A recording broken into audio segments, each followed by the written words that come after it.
నారాయణపేట జిల్లాలో తీవ్ర విషాదం నెలకొంది. పెళ్లైన 3 రోజులకే నవవధువు ఆత్మహత్య చేసుకుంది.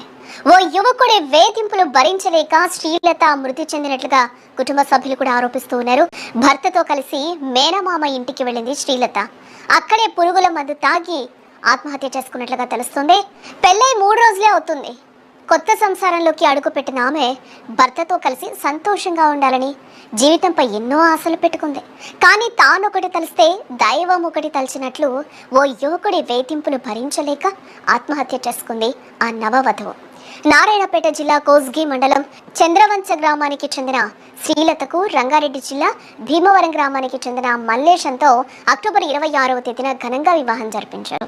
అన్ని కార్యక్రమాలు పూర్తయిన తర్వాత శ్రీలత భర్తతో కలిసి దోమ మండలం మోత్తూరులో ఉంటున్న మేనమామ ఇంటికి వెళ్లడం జరిగింది. అక్కడే బాత్రూంలో ఆమె పురుగుల మందు తాగడంతో కుటుంబ సభ్యులు పరిగి ప్రభుత్వ ఆసుపత్రికి అయితే తరలించారు. పరిస్థితి విషమించడంతో మెరుగైన వైద్యం కోసం హైదరాబాద్కు తరలించారు. బట్ ఆ ప్రైవేట్ ఆసుపత్రిలో చికిత్స పొందుతూ శ్రీలత మృతి చెందినట్లుగా కూడా మనకి తెలుస్తోంది. ఇక శ్రీలత మృతికి చంద్రవంచ గ్రామానికి చెందిన సురేష్ వేధింపులే కారణమని కూడా కుటుంబ సభ్యులు ఆరోపిస్తూ ఉన్నారు.